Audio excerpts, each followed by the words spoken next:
final performance this evening is by number 242, performing Vivien Leigh, The Last Press Conference.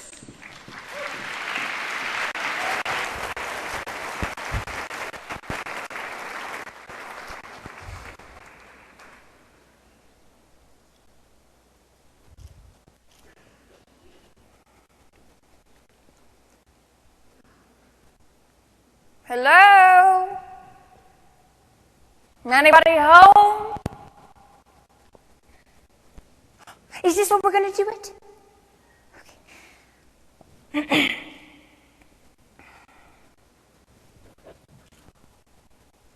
Well, hello there. Oh, no, you're not late. I'm early. You know, my mommy always told me that. Oh. Is this the lighting? Could you sweeten it up a little bit for me? Pretty please. Well, what is this? The last press conference. Suggested questions on the life of Vivien Leigh. Well, that's me. Oh, they spelled my name wrong. It's Vivien with an E. Leigh. Much better. Thank you, darling. Now, there are no caveats. You can ask whatever you want. I just hope that nobody asks me what part I played in Gone with the Wind. I'm not kidding, darling. Somebody asked me that the other day, and I didn't know whether to kill him or myself. Oh, all these things are always hard to start. Could you just give me the first one? Who is Vivien Leigh? Well, this might take a little while.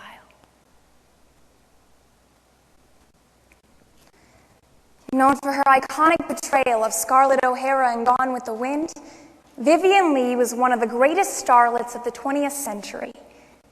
Yet, underneath her impeccable determination was a woman suppressed by a lack of true identity. Now, as this fading star is questioned by the press for the last time, we see for the first time Vivien embody a role that she has never truly played, herself. Vivien Leigh, The Last Press Conference by Marcy Lafferty. If I had to live my life over again, well, that's easy, darling. I would make sure of two things: that I shall marry Laurence Olivier and that I shall play Scarlett O'Hara in Gone with the Wind. I mean, ever since I was a little girl, it has always been my permanent daydream to become an actress. I never wanted anything else. You know, they used to call me the fame in a night girl. The roar of the applause at the final curtain told me, well, I had arrived.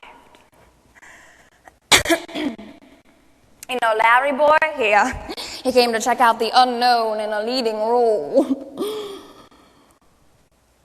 God, I was so in love with him. I mean, Laurence Olivier was the greatest actor of our generation. Well, write that down. It all started when I was playing Ophelia on Broadway, and it was so hard because I couldn't get my nose out of this brand new book. And I was absolutely in love with the heroine, with her courage and her determination. And I remember joking around at one of the closing night parties, saying something like, oh, well, I should play Scarlett O'Hara. You just wait and see. Well, before I knew it, I was reading for the director, George Cukor, and I had my screen test the very next day. Get me, Vivien Leigh. And he gave me the role of a lifetime. Oh, but you know, things began to sour from the very beginning. I mean, first, there were problems with Clark Gable. Oh, don't get me wrong, I mean, I adore Clark. Mind you, she's false teeth smell. Oh, but we're the best of friends. Well, Clark was the star. He wouldn't even attempt a southern accent. And David Selznick kept coming on set with these memos, everything from the size of my titties to the way I arched my eyebrows. I pushed everyone as hard as I could just so I could hurry up and get the damn thing over with and never have to deal with Scarlett O'Hara ever again.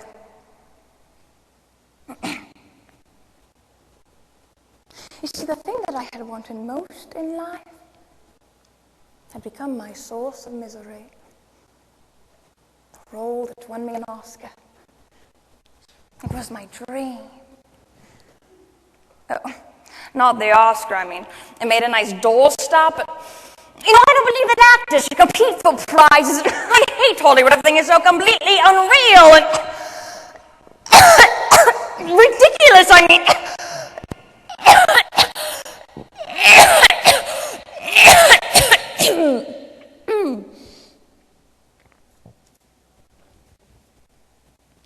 Excuse me. See, I get these terrible bouts when I'm overtired, so.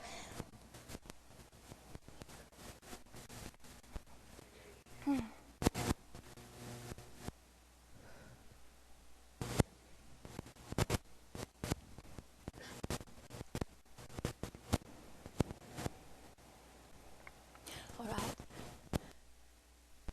So physically,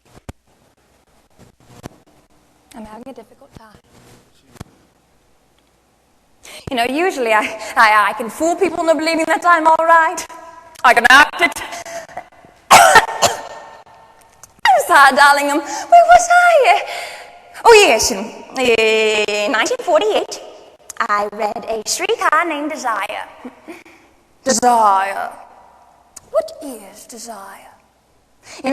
Blanche Du Bois said, the opposite of death is desire.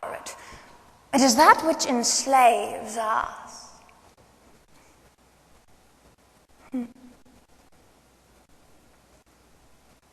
What was it like to play her?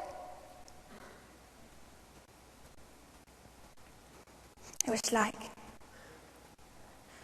jumping off the deep end into my dark side. Blanche and Vivien were beginning to merge. I played her for 8 months, 8 times a week. And I was never to be myself again.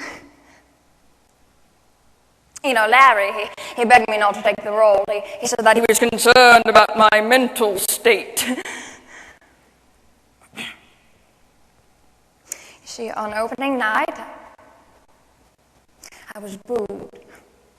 I had acted my guts out, and I was taking it personally. I could just see Larry just standing in the wings, just ready to do something. Don't you dare bring that curtain down, Larry! I'm not finished yet!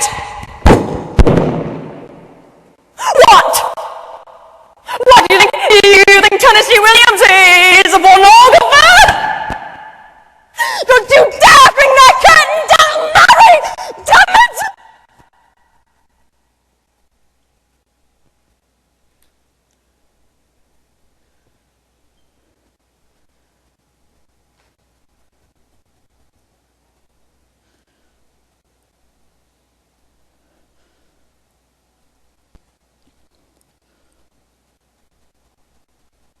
The press called it a nervous breakdown.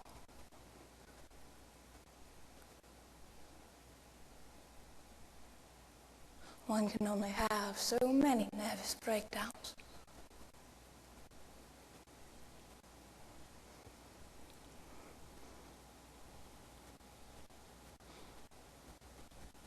All anyone ever asks me about is Scarlett O'Hara. And I'm losing Larry, and sometimes I really begin to hate them both. The real break came when I was having one of my manic bouts, I was slapping him across the face, sort of tried to contain me. He picked me up, and he threw me against the wall, and I cracked my head open, and after that, he had to stop watching me all the time. God, it is so humiliating.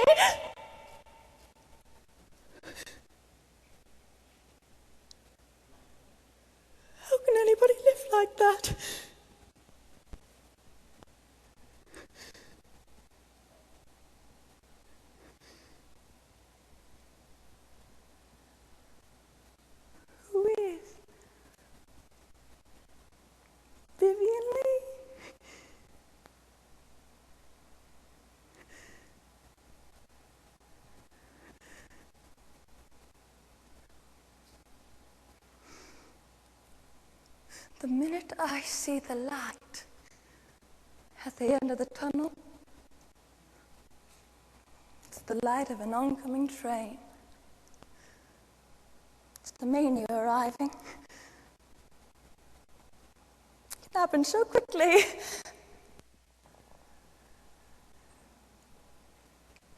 You see, I'm not afraid of dying.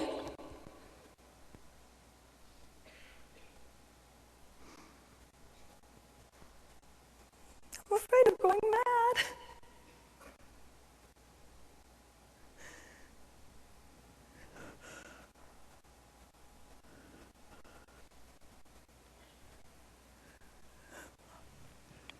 Don't pity me, all right? It's been a great run.